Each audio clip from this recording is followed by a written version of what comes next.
Assalamu alaikum students. Today we are going to discuss our next topic which is mass and weight. Mass and weight क्या चीज़ है, इस बारे में आज हमने डिस्कस करना है। ये एक बहुत बड़ी मिसकंसेप्शन है भी, हम मैथ एंड वेट को एक ही मीनिंग में लेते हैं भी। हम अक्सर रोज़मर्रा ज़िंदगी में मैथ और जो अगर वेट का वर्ड इस्तेमाल करते हैं तो हम ये कंसिडर करते हैं भी इन दोनों का जो मीनिंग है वो सेम ही है। अगर हम बाज़ार जाते हैं कोई चीज़ लेने तो हम उसको कह देते हैं हमें इतने वेट के हिसाब से ये चीज़ दे दें।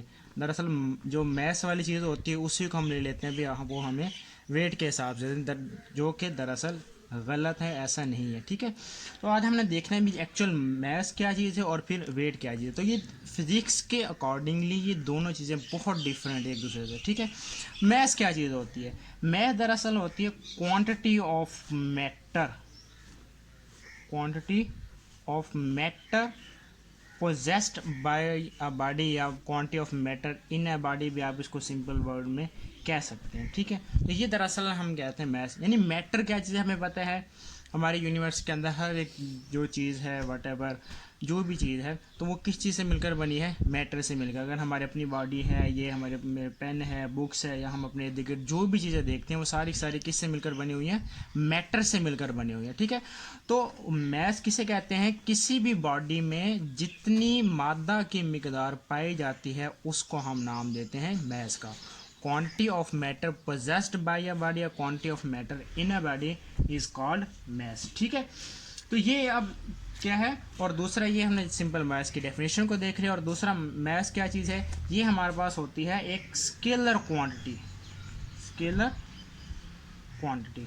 ठीक है, क्योंकि इसकी कोई डायरेक्शन नहीं है, सिंपल हम लेने जाते हैं, मैथ्स लेने जाते हैं। अब इसको कैसे, हम बाज़ार जाते हैं, अगर हमने कोई चीज़ लेनी है, अगर हमने चीनी लेनी है या फिर अगर हमने कोई फ्रूट लेना है तो हम उसे कह देते हैं भी, अगर आप चीनी लेने के लिए जाते हैं तो हम उसे कहते हैं भी मुझे 1 किलोग्राम क्या दे दें, चीनी दे दें। तो यहाँ पे हमने जो 1 किलोग्राम बात कर लिया तो हम यहाँ पे किस चीज़ की बात कर रहे हैं? मैथ्स की बात कर रहे हैं। ठीक है, तो वो जब फिर उस 1 किलोग्राम के अंदर जितनी भी मादा की मिकदार होती है वो दरअसल क्या कहलाता है? उसका हम एक्चुअल मास की बात कर रहे होते हैं। ठीक है, ये हमने देख लिया। और ये क्या होती है? ये एक स्केलर क्वांटिटी है। ठीक है, और दूसरा ये स्केलर क्वांटिटी है और ये वेरी नहीं करते। यानी क्या है वेरी का मतलब? क्या है भी, अगर हम किसी भी ऑब्जेक्ट को अगर मास के हिसाब से बात कर रहे हैं, अगर हम उसको एक जगह से उठाकर किसी और जगह पर लेकर जाते हैं, या फिर अगर हम हाइट की बात करें, अगर हम पहले ज़मीन पर रखा हुआ तो फिर हम उसको उठाकर बहुत ज़्यादा ऊपर आउट ऑफ द सर्फस ले गए हैं, या किसी भी एनी प्लेस पर लेकर, अगर हम स्पेस पर भी लेकर गए हैं तो वहाँ पर ये जो मैस है ये चेंज नहीं होता। ठीक है, यानी मैस क्या है? It does not change with change of place. यानी ये क्या हुआ? Does not change with change of place. यानी अगर हम प्लेस को, जगह को चेंज कर दें, एक जगह से उठाकर दूसरी जगह पर ले जाएं तो ये वेरी नहीं करता, इसके अंदर कोई भी चेंजिंग नहीं आती। तो ये हमारे पास क्या आ गया? मैस आ गया। उसके बाद हम बात करते हैं वेट की। वेट क्या चीज़ है? पेपर पॉइंट ऑफ व्यू के हिसाब से ये दोनों बहुत इंपॉर्टेंट है। ऑलमोस्ट हर एक पेपर के अंदर ये पूछा जाता है, differentiate between mass and weight. तो आपको पता होना चाहिए मैथ्स क्या चीज़ है और वेट की। ये हमने मैथ्स की बात कर ली, अब हम बात करते हैं वेट की बात करते हैं। ठीक है, अब वेट क्या चीज़ है? Wait of a body is the force of gravity acting on it. किसी भी ऑब्जेक्ट के ऊपर, किसी भी जिस्म के ऊपर जितनी फोर्स ऑफ ग्रेविटी एक्ट कर रही होती है वो दरअसल क्या होता है? वेट कहलाता है।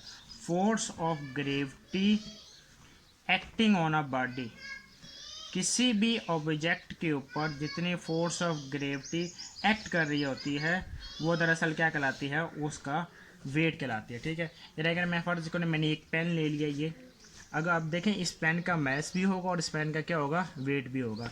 अब इसका मैस क्या? जितनी इस पेन के अंदर मादा की मिकदार है या क्वांटिटी ऑफ मैटर है इसके अंदर, वो क्या कहलाती है? इस चीज़ का मैस कहलाती है। लेकिन अब देखें ये है, ये हमने रखा हुआ, इसके ऊपर क्या कर रही है? फोर्स ऑफ ग्रेविटी एक्ट कर रही है इस पॉइंटर के ऊपर, इस पेन के ऊपर।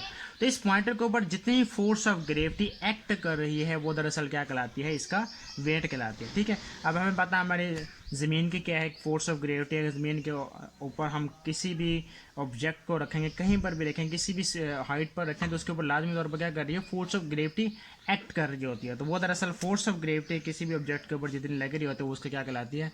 वेट कहलाता है। फर्ज करें मैं इसके ऊपर, मैं कहता हूँ इसके ऊपर फोर्स ऑफ ग्रेविटी लगी है 20 न्यूटन, तो इसका फिर वेट भी हमारे पास क्या होगा? वो 20 न्यूटन ही होगा। ठीक है, तो ये force of gravity acting on a body, ठीक है, ये हमने बात की। अगर हम कह रहे हैं भाई इसको मैंने जिस तरह ये ज़मीन के सरफेस के ऊपर रखा हुआ है इस पेन को, तो फिर इसके ऊपर क्या होगा, weight of a body is equal to force is equal to the force with which earth attracts. अगर ज़मीन के सरफेस के ऊपर रखा हुआ तो इसका जिस फोर्स के साथ ज़मीन इसको अपनी जानिब अट्रैक्ट कर रही है वो क्या होगा, इसका वेट कहलाएगा, ठीक है। अब देखें चूँकि वेट क्या है, हमने बात की ये फोर्स है, क्या है, ये एक फोर्स है, किसी भी ऑब्जेक्ट के ऊपर लग रही है, तो हमने पीछे भी पढ़ा हुआ फोर्स क्या चीज़ है, फोर्स एक वेक्टर क्वांटिटी है, तो इसलिए हमारे पास जो वेट होता है किसी भी ऑब्जेक्ट का वो क्या है, वो हमारे पास होता है एक वेक्टर क्वांटिटी, ठीक हो गया। तो ये हमने देख लिया अभी वेट क्या है, क्या डेफिनेशन है, और ये हमारे पास कौन सी क्वांटिटी है, ये एक वेक्टर क्वांटिटी है। और तीसरी चीज़ क्या चीज़ है अभी, ये हमारे पास वेरी करती है विद प्लेस टू प्लेस। कैसे वेरी करते हैं, उससे पहले हम इसका फार्मूला देख लेते हैं।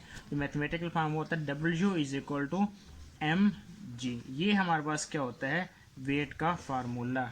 यहाँ पे m से क्या मुराद है, m से मुराद है मैस, और g से क्या मुराद है, g से हमारे पास मुराद है ग्रेविटेशनल एक्सेलरेशन, ठीक है। ये g हमें पता है ये क्या करता है, on the surface of earth हम इसकी वैल्यू 9.8 मीटर पर सेकंड स्क्वायर भी लेते हैं, और बाजू का हम इसकी 10 मीटर पर सेकंड स्क्वायर भी लेते हैं, ठीक है।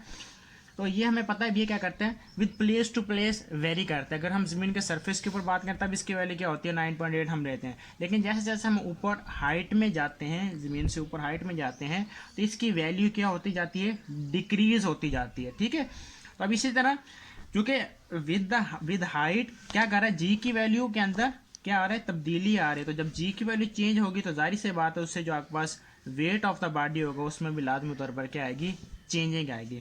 तो क्या करता है, it varies with place to place, it varies with place